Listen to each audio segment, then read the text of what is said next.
বন্ধুরা, রথযাত্রা উপলক্ষে আজকে আবার তোমাদের শেয়ার করছি জগন্নাথ দেবের 56 ভোগের মধ্যে থেকে আরেকটি ভোগ, যেটি হচ্ছে অমালু।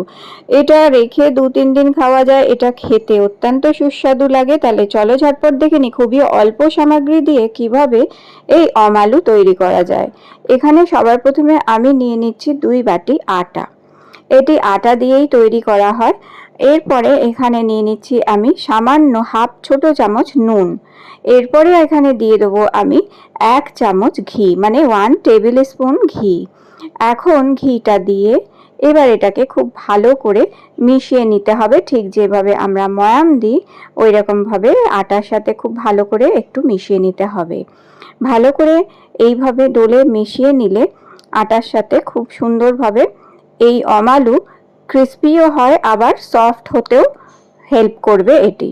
তাই খুব ভালো করে একটু এইভাবে আটার সাথে মিশিয়ে নিতে হবে ঘিটা। আর এরপর এখন ঘি মেশানো হয়ে যাবার পর এখানে নিয়ে নিয়েছি গুড়। তো এখানে আমি প্রায় 1 কাপ গুড় নিয়েছি। 1 কাপ গুড় দিলে খুব সুন্দর মিষ্টিটা হয়, অতিরিক্ত মিষ্টিও হয় না, আবার খুব কম মিষ্টিও হয় না, একদম সুন্দর একটা স্বাদ হয়। তাই এখানে আমি 1 কাপ গুড় নিয়ে নিয়েছি। প্রায় 150 থেকে 200 গ্রাম মতন গুড় আছে এখানে। গুড়টা একটু গুঁড়ো করে নিলে খুব ভালো হয়। আর যদি নরম গুড় থাকে, সফট গুড় থাকে, তাহলে হাত দিয়ে আটার মধ্যে এইভাবে একটু গুড়টাকে মিশিয়ে নিতে হবে খুব ভালো করে। এরপরে এখন এর মধ্যে আমি দিয়ে দিচ্ছি সামান্য 1 টুকরো কর্পূর। কর্পূরটা পুরোপুরি অপশনাল। কর্পূর দিলে একটা মন্দিরের সে সুন্দর একটা ঘ্রাণ, ঠাকুরের ভোগের যে একটা সুন্দর সুগন্ধি হয়, সেই জিনিসটা হয়। তবে এটি পুরোপুরি অপশনাল, দিতে চাইলে দিতে পারো অথবা এটা বাদ দিয়ে দিতে পারো। কর্পূরটা ভালো করে মিশিয়ে নেবার পরে এখন যেই বাটির মাপে আমি আটা মেপেছিলাম সেই একই বাটির মাপে 1 বাটি জল দিয়ে এটাকে এবার মেখে নিচ্ছি। জলটা একটু বুঝে দিতে হবে, তো সেটা আমি এখানে বলে দিচ্ছি কিভাবে বুঝে জলটা দেবে। মোটামুটি 2 বাটির থেকে একটু কম জল এখানে ব্যবহার করতে হবে। ব্যাটারটা ঠিকঠাক মতন তৈরি হলে এই অমালু খুব সুন্দর খেতে হয় আর খুব সুন্দরভাবে তৈরিও হয়। তো এখানে এই যে 1 বাটি জল দিয়ে এরকমভাবে মেখে নিয়েছি আমি। আর এরপরে এখন আমি আরও 1 বাটি জল নিয়ে নিয়েছি, তবে এটি পুরোটা দেবো না। তো আমি এখানে দেখিয়ে দিচ্ছি কতটা দিচ্ছি, দেখো তাহলে বুঝতে পারবে। আর ঠিক যেটা হচ্ছে, এটার মাপটা যদি একদম ঠিকঠাক হয় সব কিছুর, তাহলে খুবই সুন্দর এটি তৈরি হয় এবং খেতেও হয়। এইরকমভাবে হাত দিয়ে মাখতে হবে খুব ভালো করে, যাতে প্রতিটা জিনিস সুন্দরভাবে যেন মিশে যায়। তো এইভাবে মেখে নিলাম। আর এখন আবারও একটু জল আমি এখানে দিয়ে দিচ্ছি। আর ব্যাস, আর জল দেব না। তাহলে বুঝতেই পারছো এখানে কতটা জল আমি দিয়েছি, মানে 2 বাটির থেকে একটু কম জল এখানে দিয়েছি আমি। ব্যাস, আর জল দেবো না। এখন এটাকে এবার খুব ভালো করে এইভাবে মাখতে হবে। যত ভালো মাখা হবে তত ভালো হবে। এই জলটা দেখো রয়ে গেছে একই বাটিতে, এইটুকু জলই, মানে 1/3 কাপ মতন জল আমি এখানে দিয়েছি।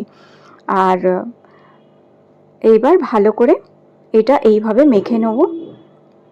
খুব ভালো করে কিন্তু এটা মেশাতে হবে, তবেই কিন্তু এটা সুন্দরভাবে তৈরি হবে। আর আমালুর মধ্যে সুন্দর একটা জালি জালি ভাবও তৈরি হবে। তো এইভাবে দেখো মিক্স করে নিয়েছি। এখন এটা মিক্স হয়ে গেছে। এখন এটিকে আধ ঘন্টা থেকে 1 ঘন্টা ঢাকা দিয়ে রেখে দেবো। যত বেশিক্ষণ ঢাকা দেওয়া রাখা থাকবে তত বেশি ভালো হয়। তো এটা 1-2 ঘন্টা যদি ঢাকা দিয়ে এইভাবে রেখে দেওয়া যায় তাহলে অনেক বেশি ভালো হবে। আর এখন একটা মশলা তৈরি করে নিতে হবে।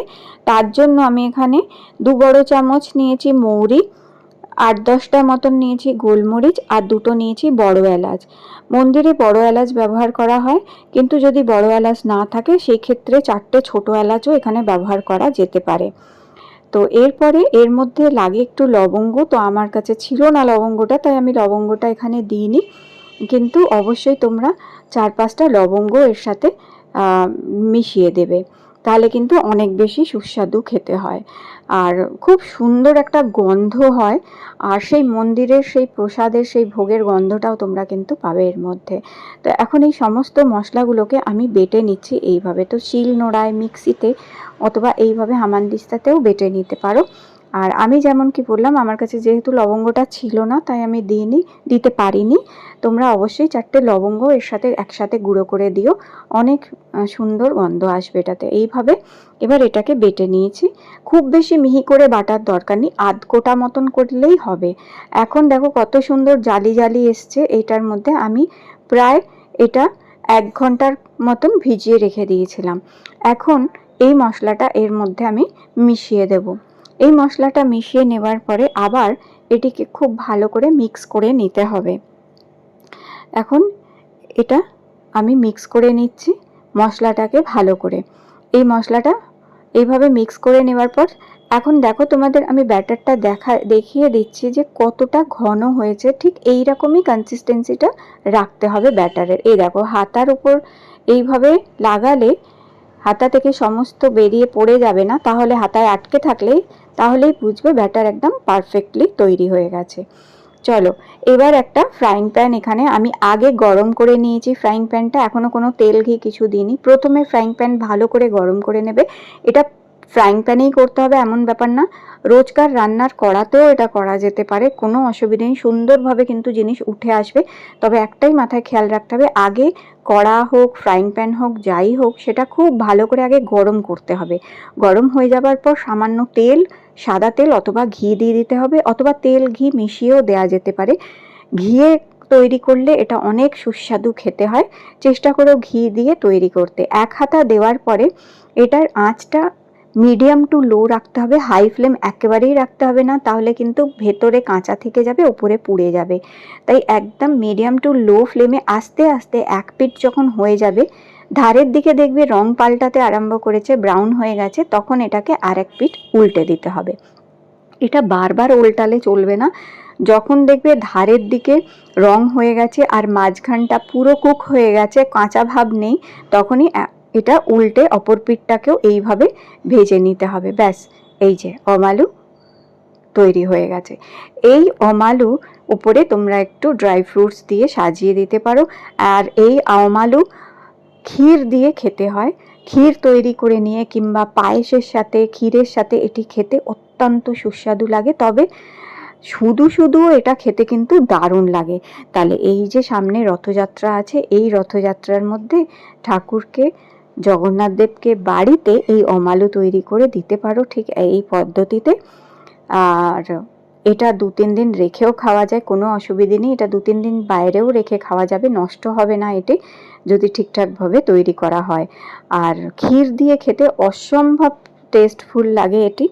তাহলে বন্ধুরা, আজকের এই অমালু রেসিপি ভালো লেগে থাকলে লাইক দিয়ে আমার চ্যানেলটি সাবস্ক্রাইব করে রেখো।